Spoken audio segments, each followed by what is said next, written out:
Murder charges and crime of violence against this woman, Isabella Guzman. She's accused of stabbing her mother 79 times. Today we're diving into the chilling true case of teen killer Isabella Guzman. A perfect example of don't judge a book by its cover, because this young woman brutally murdered her mother back in August of 2013 and then became a TikTok sensation when creators mixed her court case video with various songs, imitated her bizarre facial expressions during her trial, and complimented her looks, calling her cute and adorable, which after what she did is just, yeah.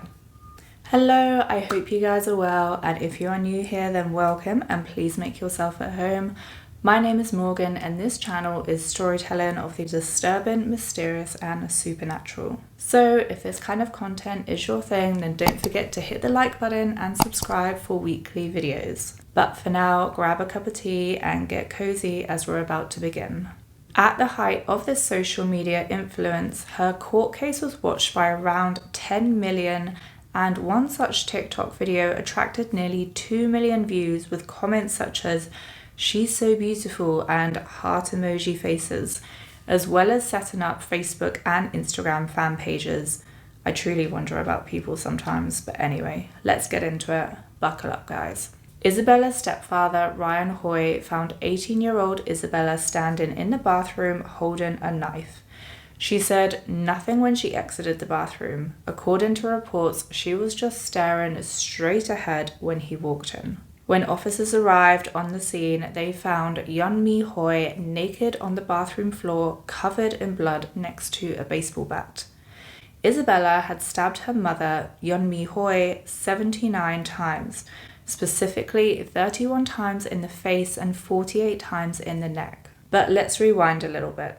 Isabella Guzman was born in June 1995 in the USA, and her parents, Robert Guzman and Yeonmi, divorced when she was around 4 years old. According to relatives, she had problems from early childhood, but was generally regarded as a sweet and good-hearted girl. Isabella's aunt, Melanie Guzman, said that she saw a typical teenager when she visited the family a few months before the incident. Her mother spoiled her, and although she could get angry, violence seemed outside her character.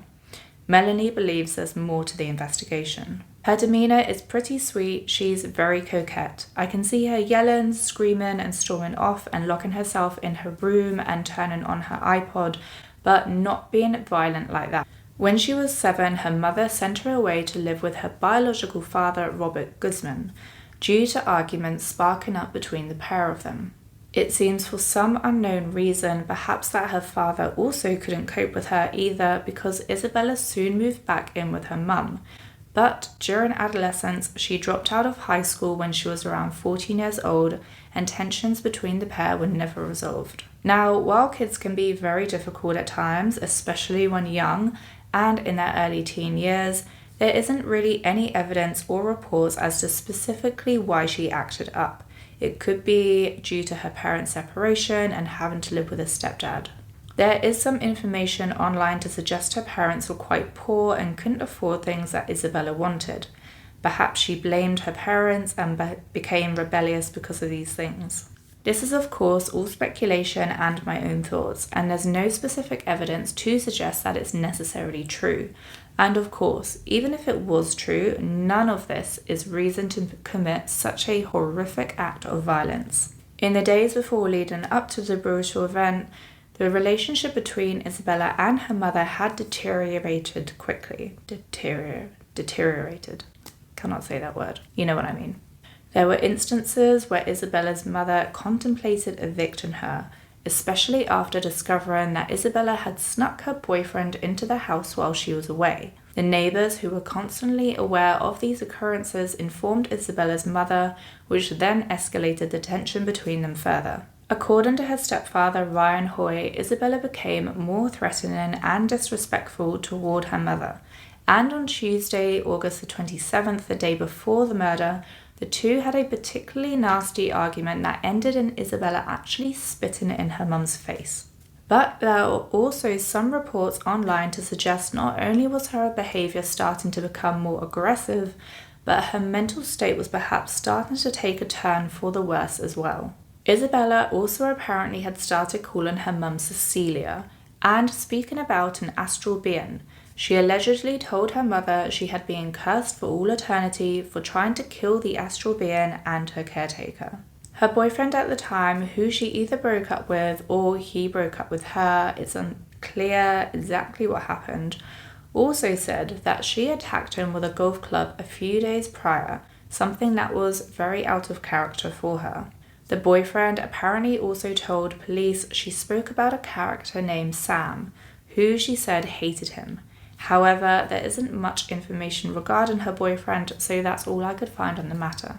Regardless, if all of the above is true, then it seems like big red flags are waving around to me and nothing was done about it. It's unclear how long before the 28th that this could have been going on for, but I think if someone, especially at the age of 18, is talking about killing astral beings and calling you by a different name, then maybe that's something to investigate further.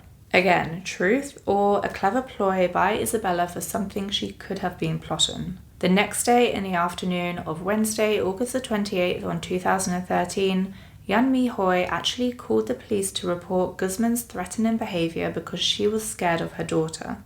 Hoi had also shown her husband earlier that day an email she said she received from Isabella that said, "You will pay," and asked him not to leave her on her own as she was clearly nervous of what Isabella might do. Police arrived at the residence and spoke to her and warned Isabella that her mother had a legal right to kick her out of the house if she didn't abide by her mother and her stepfather's rules and amend her behaviour. The police report after states that the stepfather advised that Isabella seemed quiet after speaking with the officers, and she went to her bedroom where she remained for the rest of the evening. Maybe at that time they thought that it was the wake-up call Isabella needed and she was reflecting on her bad behaviour. Yeon-mi also asked Robert Guzman, Isabella's biological father, to speak to Isabella earlier that day to see if he could help with the situation. According to his report, him and his daughter sat in the backyard and he spoke about the respect one should have for their parents. He believed at the time that he had gotten through to her and that they had an understanding. However, it was obvious from what would unfold during that night's events that they had clearly no understanding whatsoever. Robert Guzman later said of his ex-wife, "She tried really, really hard for her family, but Isabella didn't appreciate anything she did for her."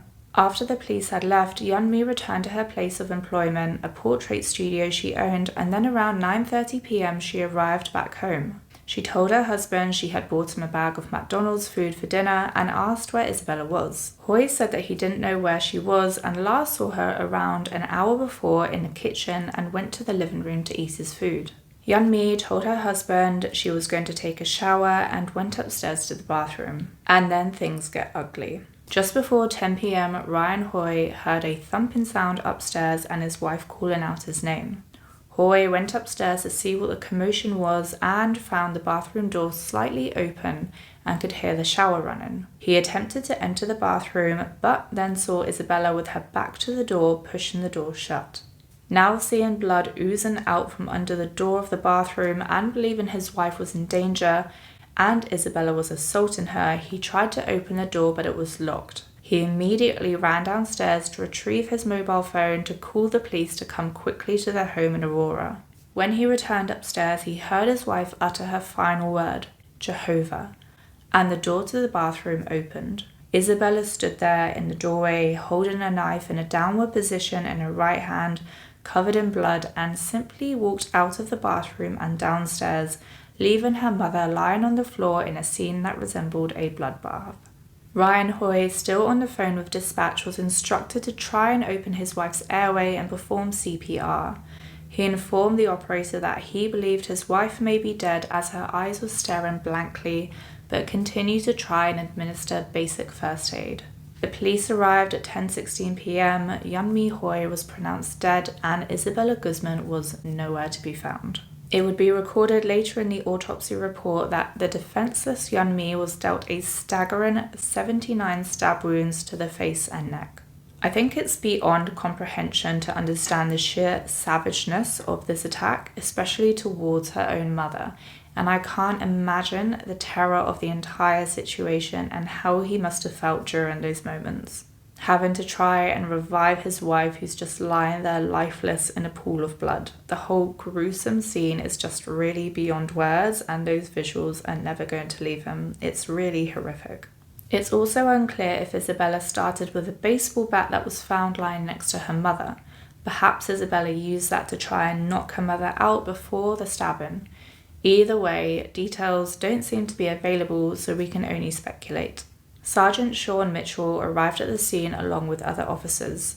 Hoy, who opened the door, had blood on his hands, shorts and shirt, and informed the sergeant that his stepdaughter had fled the home with a knife and was wearing only a pink sports bra and turquoise shorts. The sergeant and other officers conducted a protective sweep of the property, but Isabella was nowhere to be found.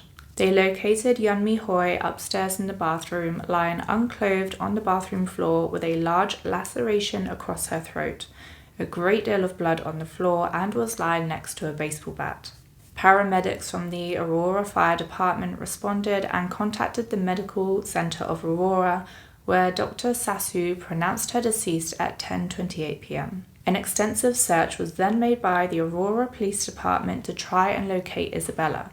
They first tried to ping her mobile phone to obtain a location, but it was turned off. On August the 29th at around 3:36 a.m., Detective Steve Connor issued a search warrant for Isabella Guzman's arrest. Crime scene investigators and detectives then entered the home to process the crime scene and remove the body of Yeonmi Hoy. Law enforcement released Isabella's name and photo to the public, who was considered to be armed and dangerous. And around 11:30 a.m., police were called to a parking garage at 2851 South Parker Road with a report of a body possibly inside a car. When police arrived, no body was found, but reports say that they located items that were linked to what had happened the previous evening. After the discovery, more police arrived to canvass the area, and then someone spotted Isabella trying to walk out of the garage and flee the area. The search for Isabella Guzman came to a dramatic end when 3 officers drew their weapons on her and arrested her. She was then taken into custody and charged with first-degree murder. And then things took an unexpected turn. She underwent an extensive psychological examination, and Dr. Richard Pounds said she suffered from paranoid schizophrenia with obvious signs of hallucinating, staring into space, conversations with people who were not actually there, and laughing at herself. She was also apparently convinced that her mother was an evil being and had to be killed in order to save the world. In the summer of 2014, Isabella Guzman was put on trial for her mother's murder. She faced a first-degree murder charge, which could have resulted in the death penalty. However, doctors brought in expert witnesses that told the court that she was in fact schizophrenic and didn't believe her mother was her mother at the time of the murder.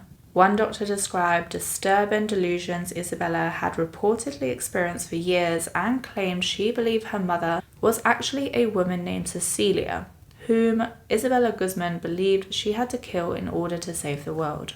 Instead of proceeding with a second trial to establish her guilt or innocence, the court immediately accepted the clinical evidence of mental illness and acquitted her of all charges. Her mental illness reportedly also accounted for the very bizarre and disturbing behaviour in court she exhibited, where she appeared light-hearted, smiling, and made faces at the camera crews once in the courtroom, in addition to refusing to leave her cell, which delayed court proceedings. Based on doctors' testimonials, the prosecutor for Guzman's case, District Attorney George Borschler, I hope I said that right, called for Isabella Guzman to be placed in a psychiatric facility instead of sending her to prison.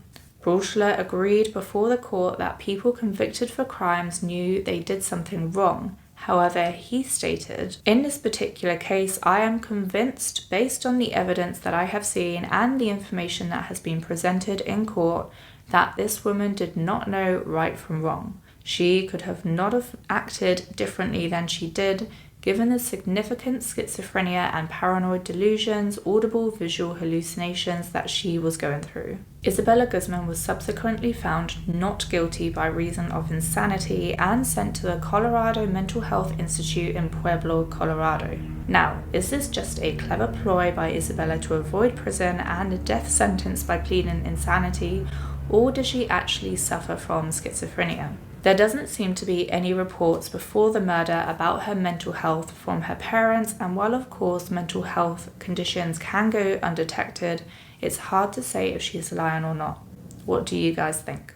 Her name then resurfaced in the media in November 2020 when she requested release from the Colorado Mental Health Institute and issued a video of herself speaking about what had happened. Isabella, then 25, stated that at the time of her mother's murder, I was not myself when I did that, and I have since been restored to full health. She also alleged that her mother and stepfather had abused her for years leading up to the events of August the 28th, and that the pair were incredibly strict with her and had underlying tensions around religion.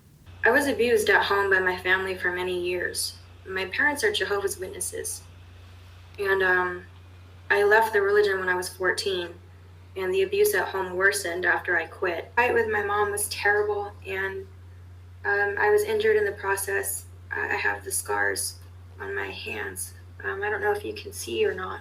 Again, whether or not this is true doesn't seem to have been verified by the police or anyone else aside from Isabella. She could have been making this up, but of course we don't know what goes on behind closed doors a lot of the time, so it could be true.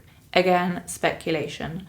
But for whatever reason, she continued to live at home with her mother despite being 18 and able to live on her own, or like the police mentioned to her mother, that she could legally ask her to leave. She also added that she was no longer a danger to herself or others, criteria that prosecutor George Borschler had specified Guzman needed to meet when she was first sentenced to the psychiatric facility. Borschler stipulated at the time that Guzman could spend days or the rest of her life in the hospital, depending on how much treatment she required. In the summer of 2021, Isabella was eventually granted approval to leave the hospital in order to meet with her therapist. She is, however, required to adhere to certain guidelines, including wearing a GPS tracker. Prior to being granted partial release, Guzman said of killing her mother, "If I could change it or I could take it back, I would."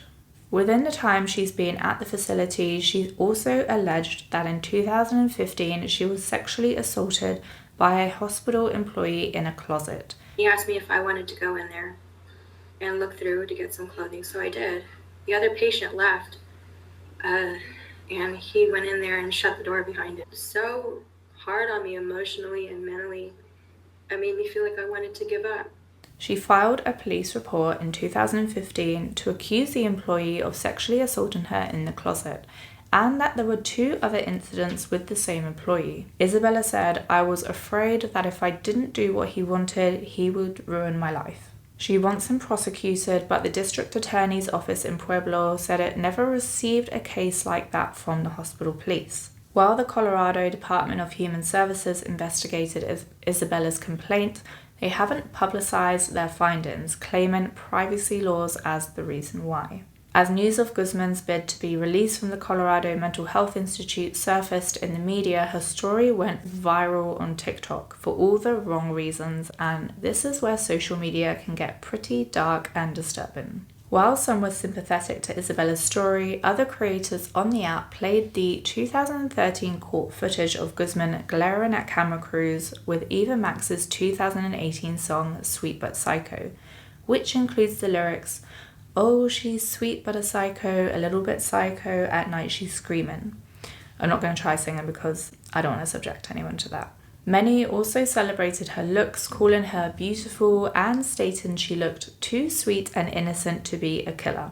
Others made videos copying her odd behaviour during her court appearance. If it's not already obvious, social media shouldn't be used to glorify a murder case or mental health, just because someone's looks don't match up with what most people would consider a killer to look like. As of 2023, Guzman remains at the Colorado Mental Health Institute, and it's unknown if she'll ever be released into the general public. Rehabilitation of mental illness is so important, and people can be released back into society when deemed well enough. However, with no confirmed prior records of her mental state before the murder of her mother, can we really be sure she is schizophrenic? It's a devastating blow not only to the family members but also to the community, and not something that you could ever really move on from. And should she ever be released? What do you guys think? Do you think she was actually suffering from schizophrenia that wasn't diagnosed before the murder, or do you think she was just smart and knew she could get away with an insanity plea? Thanks so much for joining me, guys, and don't forget to give me a thumbs up and subscribe for more weekly videos. But for now, I'll see you guys in the next video.